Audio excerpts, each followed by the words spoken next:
you see, his lifeless body being taken away into an ambulance. And as that's happening, Young and Ace releases a diss track. Did you hear what he just said? He said, fellas got the low, I told them to do it.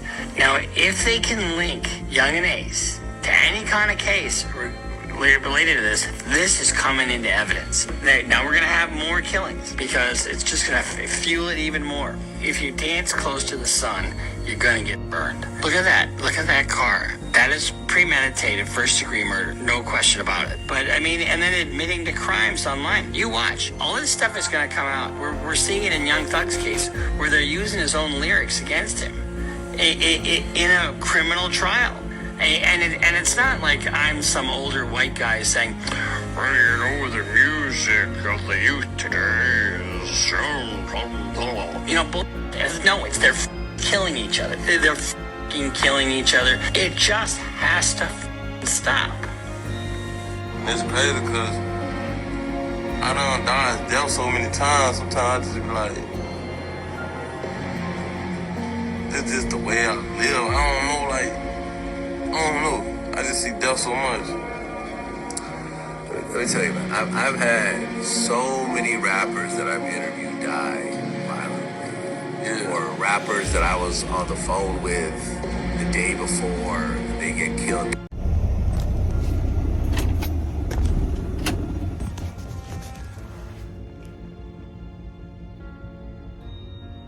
I am so tired of this mess. I mean, this stuff is happening like every other month now. We got a rapper that's getting shot down and killed by one of his own.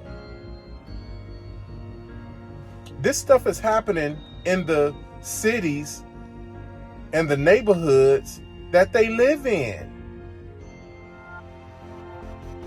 Now, Julio Foolio was a fool.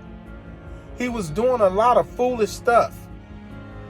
All that going to people's graves and taunting their graves and, saying he killed someone in a rap song and, this and that and the other,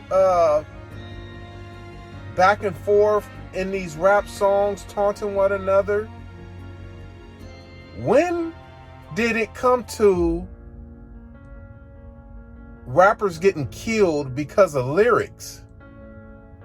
I mean,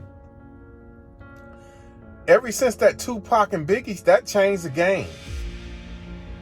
I mean, now these rappers are killing each other like it ain't nothing. And it's just black on black. It's sad. It's real sad what's going on.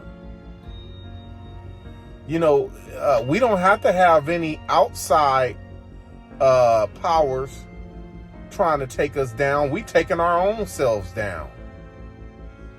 And these little young guys, these young black men is getting an opportunity to have generational wealth for their families.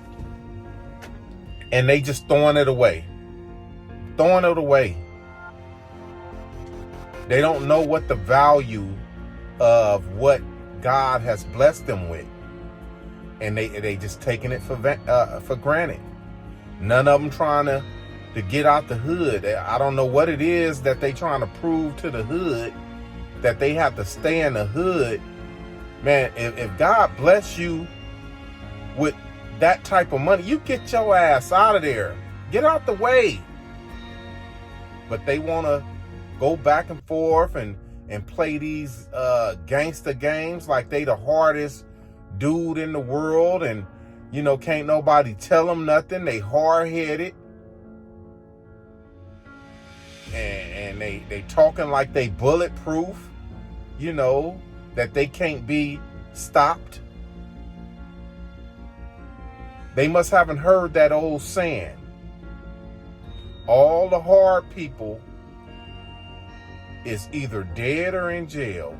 And that saying, it is really true. It really is true. The hard folks is dead or in jail.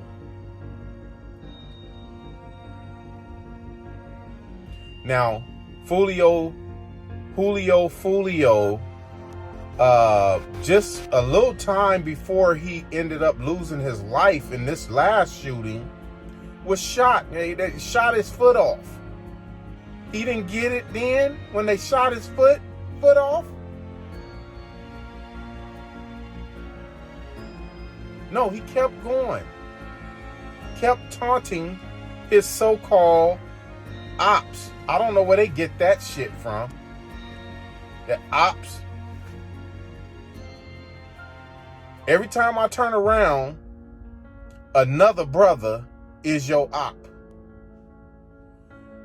One thing, who was that said that? Nipsey.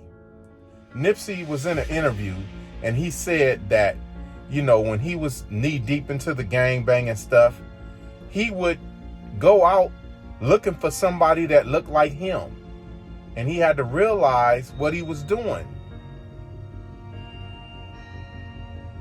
He would go out looking for someone that looked like him to kill or to hurt. And that's what we do.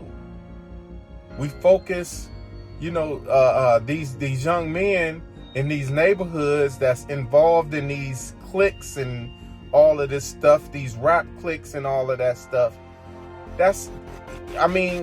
They focus all their anger and all of that stuff on the next black man. How foolish and retarded does that shit sound? How foolish and retarded is that? And I seen a recent video of Julio Foolio, and after he had got his foot shot off, and the interviewer asked him, "What are you gonna do to prevent yourself from getting shot again? To try to prevent yourself from being shot again? What are the measures? What are the measures that you're taking to not get into that type of predicament again, to get yourself all shot up and stuff?" And you know what his answer was? Buy more guns and more bullets. That was his answer.